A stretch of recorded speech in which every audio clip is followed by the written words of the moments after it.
Local drugs వాడుతున్నావా? హ్మ్? కావాలంటే నన్ను అడగమన్నానుగా.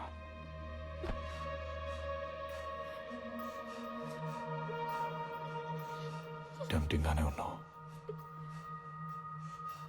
కానీ నీకంటే ఇంపార్టెంట్ విషయం నాకు బయట ఇంకోటి ఉంది.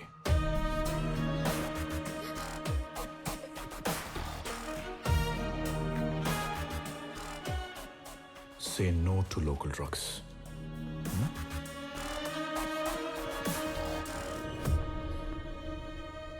చెప్పండి రేణుక్ గారు, మీకు జరిగిన దారుణమైన అన్యాయం గురించి పోలీసులతో చెప్పకుండా ఎన్ఎన్టీవీ ఛానల్లోనే మాట్లాడాలని ఎందుకు అనుకున్నారు? భయం వేసిందండి.